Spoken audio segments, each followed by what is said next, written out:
बिस्मिल्लाहिर्रहमानिर्रहीम। उम्मीद करता हूँ आप सब लोग खैरियत से होंगे। सर, आज के लेक्चर का बाकायदा आगाज़ करते हैं, जो कि हमारा रिलेट कर रहा है प्रिंसिपल ऑफ इकोनॉमिक्स से।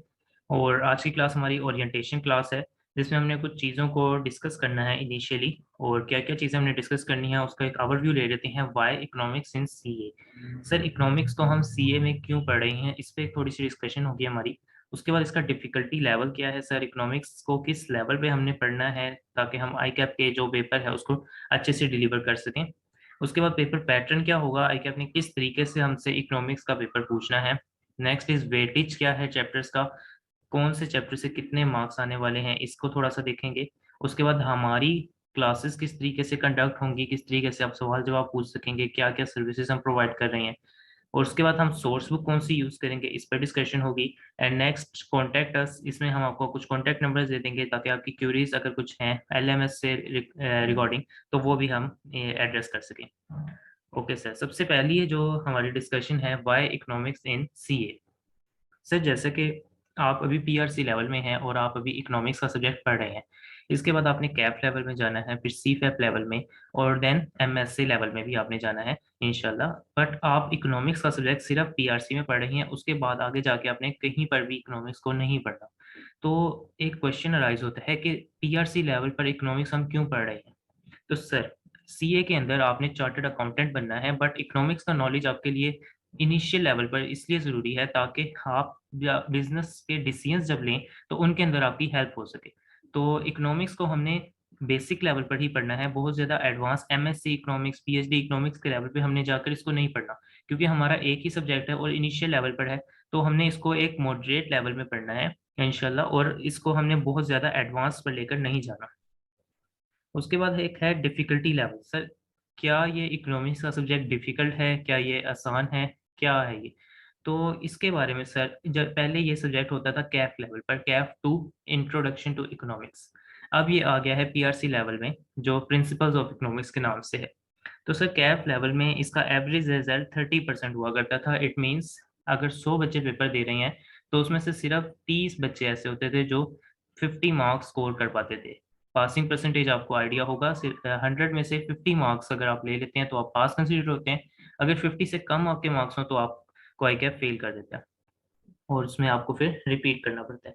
तो इसका 30% रिज़ल्ट हुआ करता था, यानी कि सिर्फ़ 30 बच्चे ऐसे होते थे जो 50 प्लस मार्क्स स्कोर कर पाते थे कैफ लेवल में। बट अब ये जो सब्जेक्ट है, ये पीआरसी लेवल में आ गया है।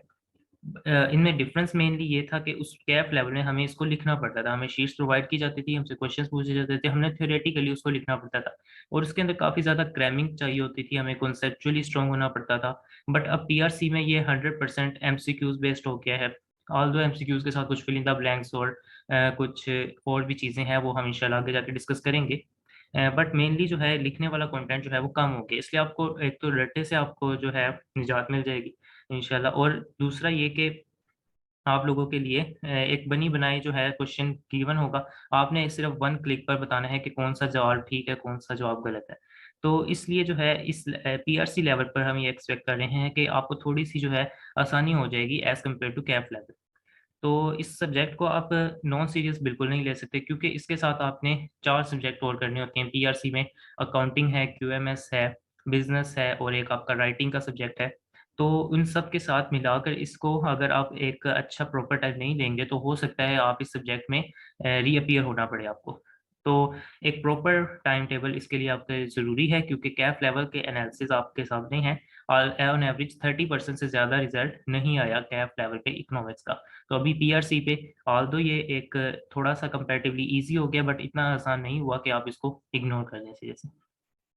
Sir, next discussion paper pattern की। सर, हमारा 100 मार्क्स का पेपर होगा इकोनॉमिक्स का, जिसमें 50 क्वेश्चंस पूछे जाएँगे आपसे और 2 मार्क्स का हर क्वेश्चन होगा। सर, एक को कंप्यूटर बेस्ड आपका एग्ज़ामिनेशन होगा, जिसके अंदर आपसे 50 क्वेश्चंस पूछे जाएँगे, टोटल आपके 100 मार्क्स होंगे। अच्छा, क्वेश्चन किस किस तरह के आएँगे आपके पास? कुछ होंगे मल्टीपल चॉइस क्वेश्चंस, कुछ होंगे फिल इन द ब्लैंक्स, कुछ होंगे ट्रू फॉल्स। अब इसकी एग्ज़ाम्पल हम देख लेते हैं। सबसे पहले हम देखते हैं multiple choice questions. Which of the following is basic economic problem? अब उसने आपको 4 ऑप्शंस दे दिए हैं और उसने कहा है कोई एक ऑप्शन इनमें से ठीक है, उसको आपने माउस से जाकर तो ऐसे आपने क्लिक कर देना है, तो इंशाल्लाह वो आपका काउंट हो जाएगा क्वेश्चन, ठीक है। तो ये इसको कहते हैं मल्टीपल चॉइस क्वेश्चन। उसके बाद नेक्स्ट एग्जांपल है फिल इन द ब्लैंक्स की। अब उसने वो आपको बताया है please right your answer in lower case small letters only.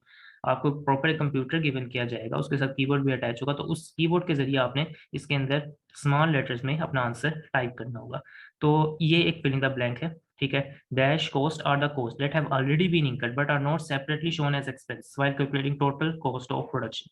तो इस तरीके से एक फिल इन द ब्लैंक्स के तौर पे भी आपसे सवाल पूछा जा सकता है।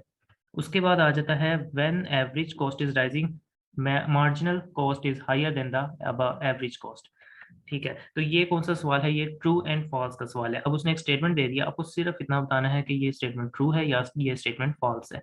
तो इसके भी 2 मार्क्स हैं, हर सवाल के 2 मार्क्स ईच होते हैं।